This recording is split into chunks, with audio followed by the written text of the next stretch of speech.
अब गुरुदेव की जरूरत क्यों हमारे जीवन में पड़ती है? आजकल जब से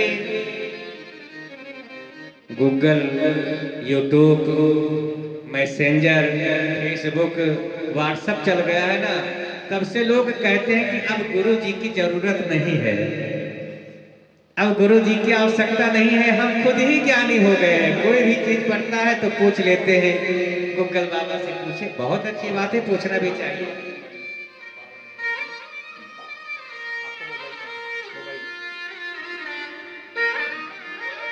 बहुत लोग कहते हैं कि गुरु जी की क्या आवश्यकता है, जो गुरु जी जानते हैं उससे ज्यादा तो मैं ही जानता हूं, फिर गुरु जी की जरूरत क्या है, काहे गुरु दीक्षा ले। लेकिन वैसे आप लोगों के बताने की जरूरत नहीं है, वैसे आप लोग तो दीक्षित हैं, गुरु दीक्षा तो लिए। अच्छा, कितने लोग गुरु दीक्षा ले चुके हैं? जरा हाथ उठाइएगा, कितने लोग गुरु दीक्षा लिए हैं? जय हो, जय हो। लेकिन गुरु दीक्षा वालों की संख्या कम है और संख्या बढ़नी चाहिए। तो गुरु दीक्षा आप लोग लिए हैं, आप लोग जानते ही हैं। नहीं भी जानते हैं तो भी गुरु दीक्षा लेना बहुत आवश्यक है। क्यों आवश्यक है? जैसे कि हम लोग जितने दवा का सेवन करते हैं, क्या नाम जानते हैं कि कौन सी दवा खा रहे हैं, इसमें क्या क्या पड़ा हुआ है? लेकिन यदि दवा को हम निगल जाते हैं पेट में जा करके, वो कुछ ना कुछ प्रभाव जरूर ही दिखाएगी। इसी प्रकार से भगवान की कथा है और गुरु दीक्षा है। जब गुरु दीक्षा लेते हैं तो मुझे एक अधिकार मिल जाता है। आप लोग बताइए कि निवास प्रमाण पत्र हो या कोई भी कागज हो, लेकिन जब तक उस पर अधिकारी का मोहर और साइन नहीं होगा, क्या वो मान्य होगा? आधार कार्ड हम दिल्ली का बना करके अपने हाथ से लिख करके पेश करते कि देखो मैं दिल्ली का निवासी हूँ, आधार कार्ड चेक कर लीजिए, माना जाएगा? निवास प्रमाण पत्र हम अपने हाथ से लिख करके मेरठ का दिखा दे कि देखो हम भैया मेरठ के निवासी हैं, कोई मान लेगा? नहीं। तो जब छोटे मोटे कागज पर हम लोग सफल नहीं हो पाएंगे, मात्र थोड़ा सा लिखना रहेगा, फिर भी सफल नहीं हो पाएंगे। आप बताइए कि जो हम लोगों को भवसागर पार करना है बिना गुरु, क्योंकि वो तो भगवान के अधिकारी है ना, सबका तो सरकार वो बैठा हुआ है, भगवान है, और उनके संत महात्मा ये तो अधिकारी होते हैं। जब तक अधिकारी पास नहीं देंगे तब तक कैसे पहुंच सकते हैं उस सरकार के पास? बहुत लोग कहते हैं कि महाराज हम भी खोज रहे हैं कि कोई हमसे भी ज्यादा ज्ञानी मिले तब हम गुरु दीक्षा लें।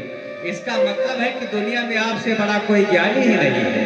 अरे ज्ञान क्या देखना है, सब मेरी भावना है। यदि हम गुरुदेव को भगवान के रूप में देखते हैं तो उससे ज्यादा जरूरत नहीं पड़ती है। हमको तो एक अधिकार की आवश्यकता होती है और भगवान की कृपा से।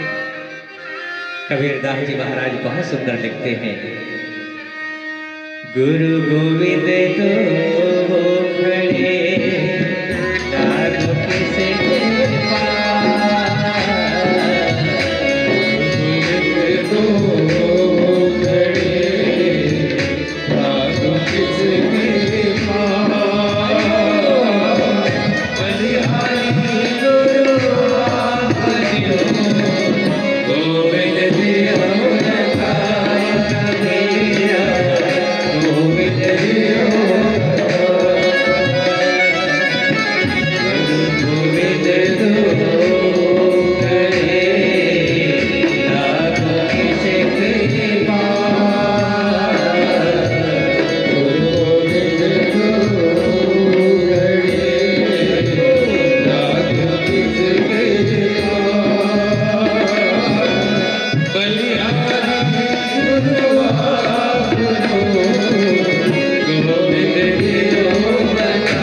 मैं निवेदन कर रहा था कि गुरुदेव की आवश्यकता है।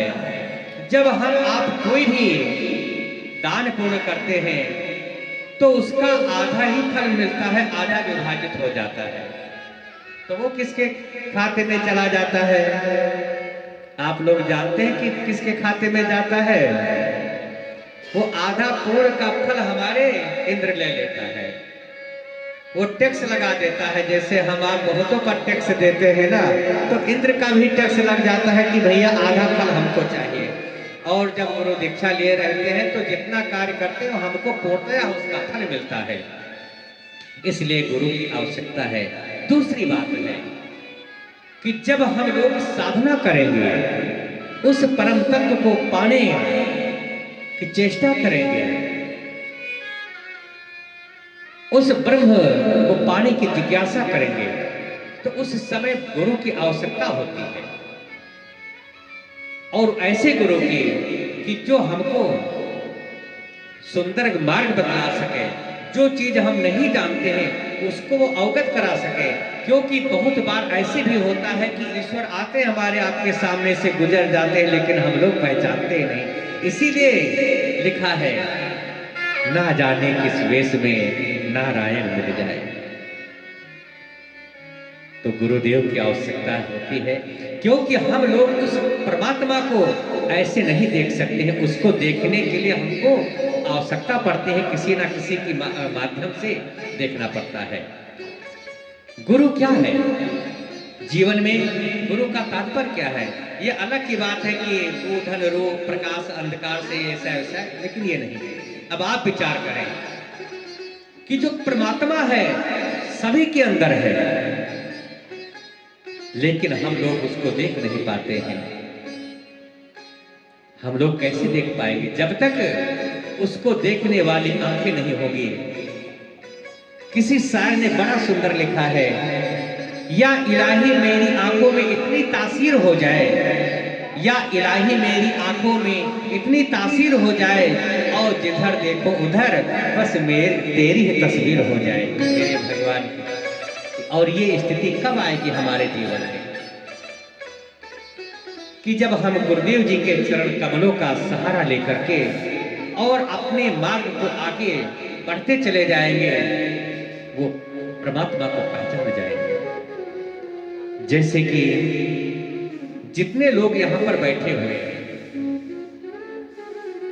एक एक घड़ा ले लिया जाए, मिट्टी का हो, किसी धातु का हो, सोने का हो, चांदी का हो, एल्युमिनियम का हो, पीतल का हो, सभी लोग घड़ा ले लें।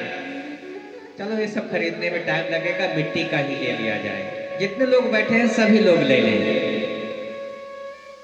और उसमें जल डाल दीजिए और बाहर निकलकर खड़े हो जाए। वैसे आज तो बारिश हो रही थी, कल निकलकर खड़े हो जाएंगे जब सूर्य भगवान निकलेंगे जिस दिन।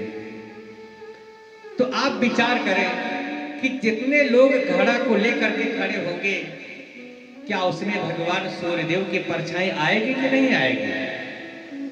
जरूर आएगी। उस जल में भी वही सूर्यदेव प्रकट हो जाएंगे। जल में प्रकट हो जाएंगे। जितने लोग हैं सभी के हाथ में एक घड़ा है और सभी के, मान लो 1000 लोग हैं, 1000 लोग घड़ा लेकर के खड़े हो जाएं, तो सभी के घड़े में आएंगे कि नहीं आएंगे? सभी के आएंगे ना।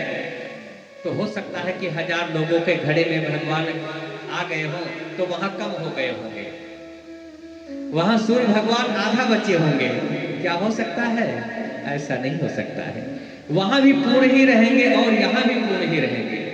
अच्छा चलो, लाखों करोड़ों लोग लेकर के खड़े हो जाए तब तो सूर्य भगवान वहां नहीं बचेंगे, शायद खुद यहाँ आ जाएंगे। ऐसा तो नहीं। अच्छा, और लोगों को बढ़ा दिया जाए, जितने भी संसार में प्राणी हैं सभी लेकर के घड़ा खड़े हो जाए, तो क्या सूर्य भगवान वहां कम हो जाएंगे? वहां तो बिल्कुल बचना ही नहीं चाहिए। ऐसा तो नहीं हो सकता है ना, सभी के घड़े में आ जाएंगे। इसी प्रकार से वो परमात्मा है कि हमारे आपके अंदर हम लोग भी एक घड़ा ही है ना। सभी के अंदर वो परमात्मा बैठा हुआ है और वहां भी वो परिपूर्ण है और यहाँ भी परिपूर्ण है। आत्मा के रूप में वो परमात्मा विराजमान है। अब किसी ने कहा कि मैं घड़ा को लेकर के खड़ा हूं, लेकिन भगवान का चित्र साफ नहीं आ रहा है, हिल रहा है। ऐसा क्यों? और तो सभी के घड़े में अच्छा से दिखाई पड़ रहे हैं, लेकिन एक ने कहा कि हमारे घड़े में सूर्य भगवान हिलते हुए दिखाई दे रहे हैं। वो क्यों हिल रहे हैं? क्योंकि जिसका पैर एक जगह नहीं रहता है, जिसका मन एक जगह नहीं रहता है, उसको भगवान हिलते दिखाई देंगे, कभी सही से दिखाई देंगे। बोलो जय श्री राम। जय श्री राम। उसको दिखाई नहीं पड़ सकते हैं अच्छे से। मन को और पैर को शांत करके देखिए, वो परमात्मा साफ साफ नजर आने लगेगा। बोलो बाकी बिहारी लाल की। उसको सही कर दिया गया, उसको भी भगवान दिखाई देने लगे। एक ने कहा कि भगवान इसमें धुंधले धुंधले दिखाई पड़ रहे हैं। तो गुरुदेव जी जो डॉक्टर साहब है ना, उनसे जाकर के किसी ने शिकायत की कि हमारे घड़े में भगवान धुंधले पर दिखाई दे रहे हैं, साफ चित्र नहीं दिखाई दे रहा है। गुरु जी ने कहा कि अपने घड़े को लेकर के आओ। घड़े को लेकर के गए तो डॉक्टर साहब ने चेक कर लिया, कहा कि आपका पानी गंदा है, कीचड़ भरा है, अर्थात आपके मन में गंदगी है, तो परमात्मा का साफ चेहरा नजर नहीं आएगा। बोलो जैसे पहले मन को साफ करना पड़ेगा, निर्मल बनाना पड़ेगा, तभी वो परमात्मा नजर आएगा, दृष्टिगोचर होगा। तीसरा व्यक्ति पहुंच जाता है, कहा कि मैंने घड़ा भी ले रखा है और जल भी मैंने साफ डाल रखा है और मेरा पैर भी कांप नहीं रहा है, हिल नहीं रहा है, फिर भी जब मैं देखता हूं तो उस घड़े में मेरा ही चेहरा दिखाई पड़ता है, सूर्य भगवान नजर नहीं आते हैं। गुरु जी ने कहा कि घड़ा लेकर के मेरे पास में आ जाओ, देखता हूं, चेक करता हूं क्या दिक्कत है आपको। तो वो कैसे देखने की उनकी प्रक्रिया अलग थी। घड़ा है तो घड़े में सीधे सिरडाल अपना झुका करके देख रहे हैं, तो जब हम सीधे जल को देखेंगे तो मेरी ही परछाई नजर आएगी, मेरा ही चेहरा नजर आएगा, भगवान तो पीछे पड़ जाएंगे ना। इसी प्रकार यही कारण है कि जब मेरे मन में अभिमान होता है और गुरु से दूर होते हैं तो हमको अपना ही चेहरा नजर आता है। जैसे कि शास्त्रों में देख ले, रावण ने देखा, हिरण्यकश्यप ने देखा, कंस ने देखा, तो वो कहता कि मैं ही भगवान हूं, क्योंकि वो अभिमान बस देखता था, अपने आप को देखता था। तो जब अपना चेहरा दिखाई पड़ेगा तो हर एक व्यक्ति कहेगा कि मैं ही सूर्य देव हूं। इसलिए हमको तिरछे होकर के देखना पड़ेगा, डायरेक्ट नहीं देखना पड़ेगा। एक ने कहा कि इतनी तेजी से प्रकाश आ रहा है कि मैं तो देख ही नहीं पा रहा हूं। तो गुरुदेव जी ने कहा कि किसी भी प्रकाश को देखना है तो कम से कम इस तरह से आपको करना ही पड़ेगा, आगे हाथ लगाना पड़ेगा, ओट लेना पड़ेगा, तब हम आप सूर्य भगवान को देख पाएंगे, किसी लाइट को देख पाएंगे।